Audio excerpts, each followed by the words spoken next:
Alors, mon nom est Sylvain Bélanger, je pratique les thérapies intuitives depuis plus de 25 années, ce qui veut donc dire que je fais des lectures de champs subtils, des champs auriques de personnes depuis quand même plusieurs années. J'ai donc pu travailler tant sur des problématiques de physique, énergétique, que psychologique et spirituelle. Et puis finalement, donc, je réponds à des questions qui me sont posées, que ce soit par des mails que je reçois ou encore par des étudiants qui me posent des questions. Et évidemment, je cherche à y répondre pour en faire bénéficier le maximum de personnes. Il est donc possible de poser des questions si vous le souhaitez, que ce soit la façon que ce soit par des mails, que ce soit par Facebook, que ce soit par divers moyens ou par YouTube. Vous pouvez communiquer avec moi. Et moi, bien évidemment, dans la mesure du possible, je cherche à répondre aux questions qui me sont posées par une petite vidéo comme celui-ci, dans le cadre de la série Questions et réponses grâce à la pleine conscience intuitive, donc l'approche que j'ai développée, qui est une méthode d'enseignement pour favoriser le développement de l'intuition, mais également des techniques de soins telles que la déprogrammation de la mémoire cellulaire et les soins énergétiques tels qu'on les retrouve chez les guérisseurs. Donc, c'est la combinaison de tout ça qui va faire qu'on va arriver, donc pour moi, selon moi, à une plus grande habileté donc, de soins, une plus grande habileté à pouvoir aussi décoder ce qui se passe chez une personne, parce que ça va nous permettre donc de vraiment approfondir la combinaison de ces trois aspects-là. Pour ceux qui sont plus intéressés, bien évidemment, vous savez qu'il est possible de communiquer avec moi, vous savez qu'il est possible d'aller visiter le site thérapieintuitive.com dans lequel vous allez retrouver une somme d'informations. Sinon, bien évidemment, communiquez avec moi, puis ça me fera plaisir de répondre à toutes vos questions concernant cet enseignement-là. Vous pouvez également retrouver énormément de vidéos sur la chaîne YouTube Pleine Conscience Intuitive, dans laquelle vous allez retrouver énormément de vidéos, dont celui-ci, puisque toutes les vidéos que je fais se retrouvent sur cette chaîne-là habituellement. Voilà.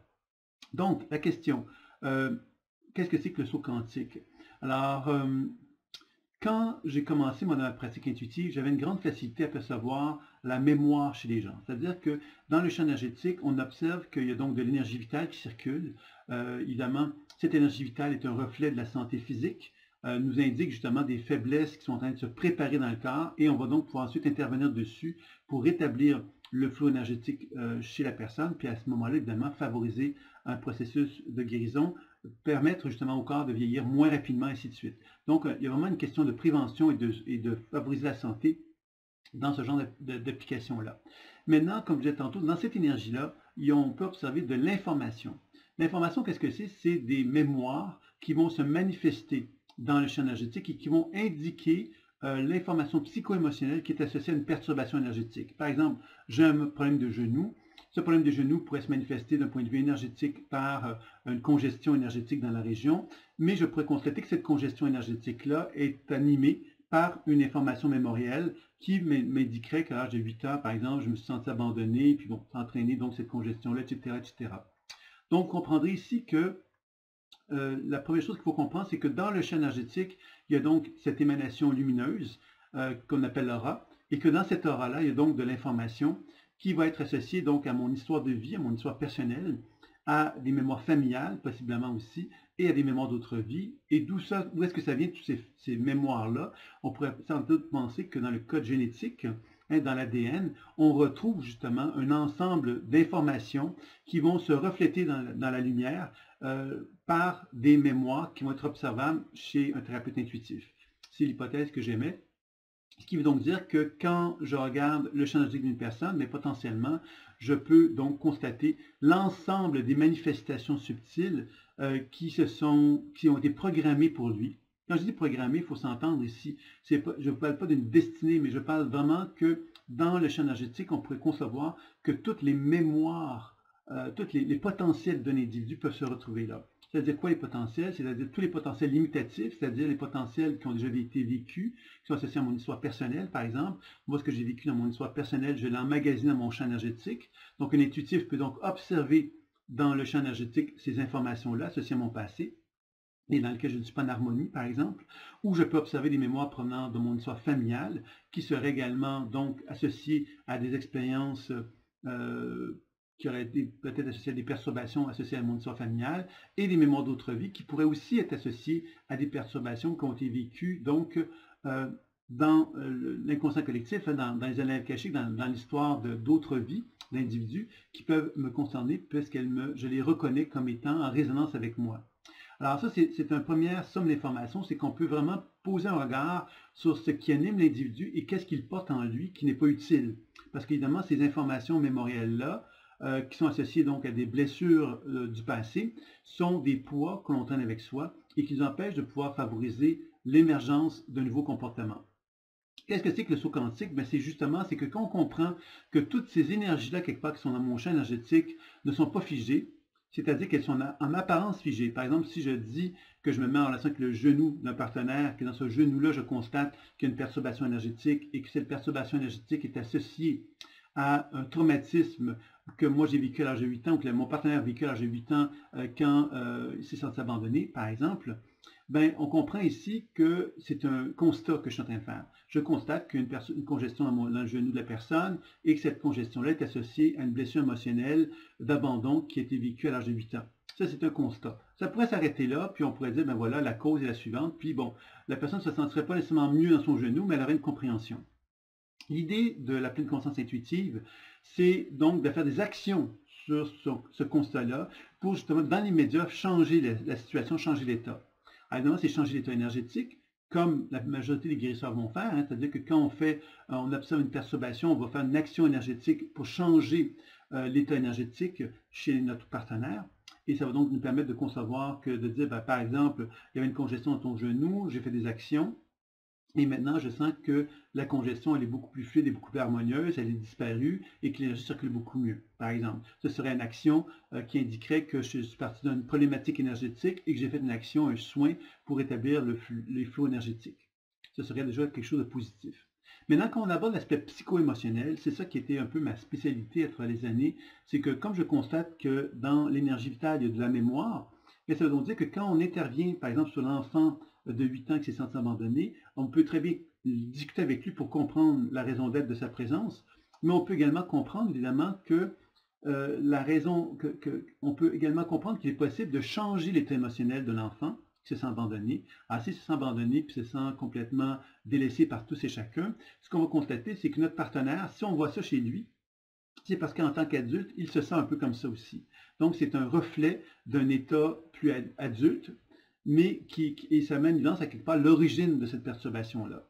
Alors, évidemment, cette origine-là, tant et son temps qu'elle n'est pas réglée, on pourrait voir ça comme ceci, l'adulte ne peut pas accéder à des potentiels évolutifs.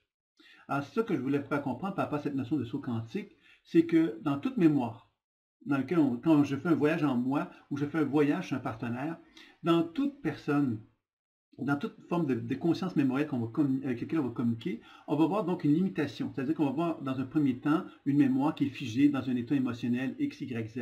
Donc on va comprendre que cette mémoire-là n'est pas en état d'harmonie, n'est pas en état d'équilibre avec elle-même. Ça va être la première chose qu'on va faire. La deuxième chose qu'on va faire, c'est qu'on va communiquer avec cette information-là pour comprendre la raison d'être de sa perturbation. Et ensuite, on va chercher à la déprogrammer. Déprogrammer, ça veut dire quoi? Ça veut dire de donner à la mémoire tout ce dont elle a besoin pour qu'elle puisse se transformer. C'est intéressant de comprendre cela parce que l'idée du saut quantique, qu'est-ce que c'est? On part du principe que dans le champ énergétique, toutes les probabilités existent. C'est-à-dire que dans mon champ énergétique, il y a toute l'histoire de mon passé, mais également il y a toute l'histoire, quelque part, de mon devenir qui est là. C'est-à-dire que toutes les probabilités, toutes les possibilités de mon futur se retrouveraient là.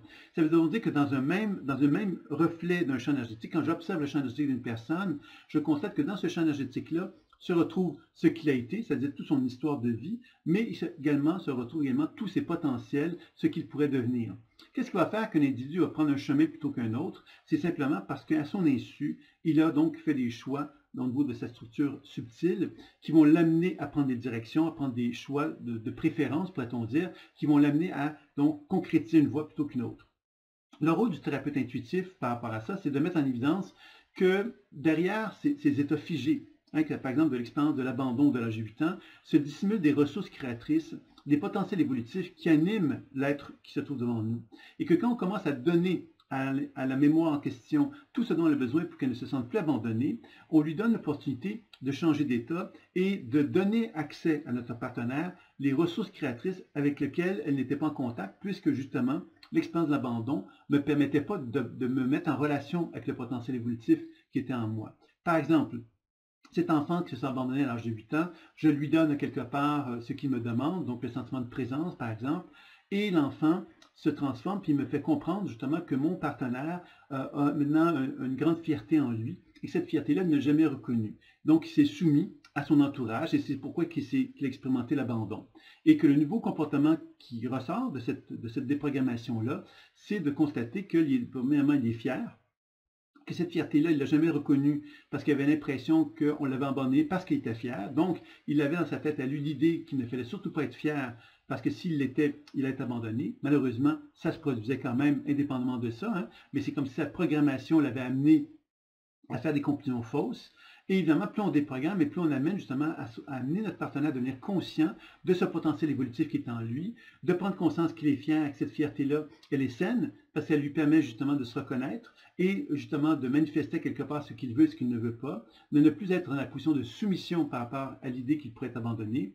Et de cette façon-là, bien évidemment, il y a donc une réappropriation d'un pouvoir qui se manifeste chez lui, qui va faire qu'au niveau de ses connexions neuronales, au niveau de son cerveau, il y a de nouveaux signaux, de nouveaux chemins, de nouveaux trajets qui vont pouvoir prendre forme, qui va amener cet individu-là donc à retrouver un plus grand équilibre. Alors, qu'est-ce que c'est que le saut quantique? C'est exactement ce que je viens de vous décrire.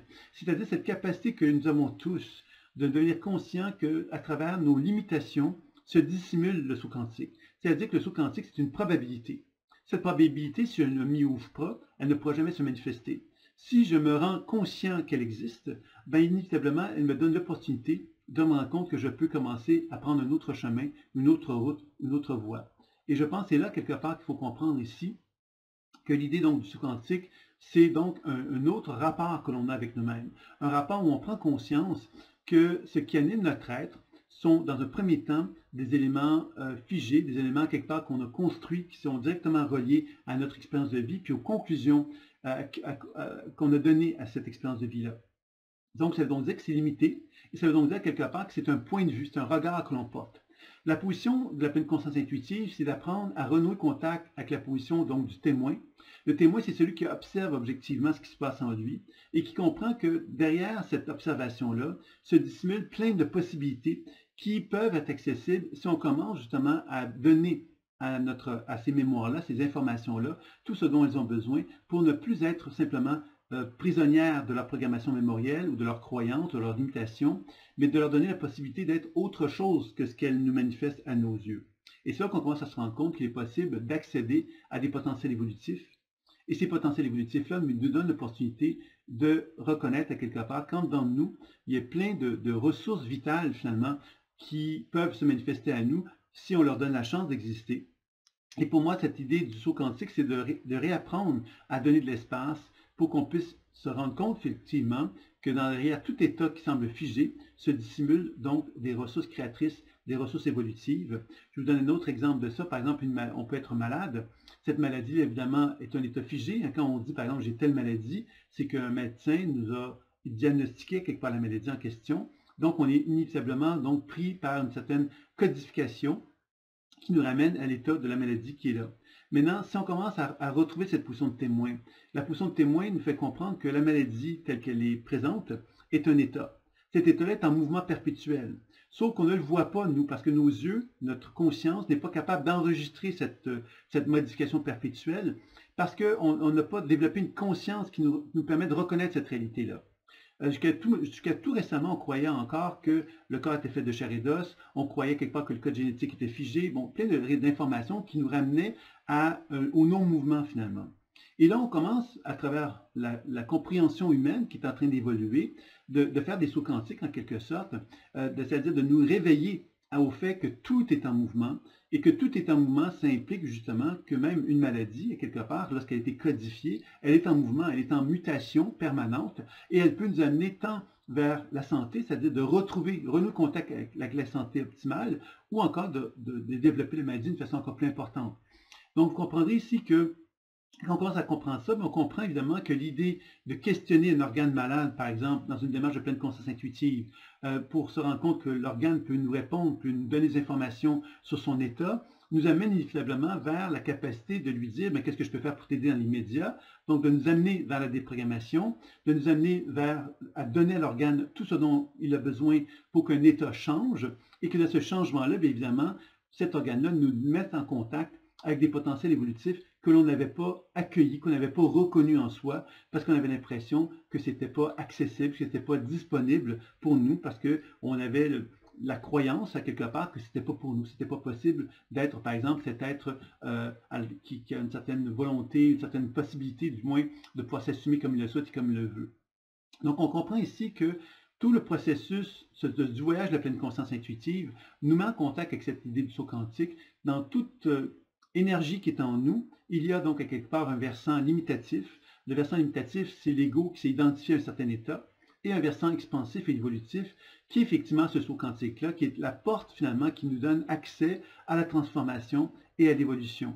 Donc, plus on comprend cela, mais plus évidemment on comprend qu'à travers notre voyage intérieur que l'on peut effectuer à tout moment et à tout instant, il est possible justement de se rendre compte qu'il y a donc à l'intérieur d'une même des limitations et que dans chacune de ces limitations-là, il y a donc un versant, une lumière en quelque sorte, qui nous amène vers la transformation et le changement.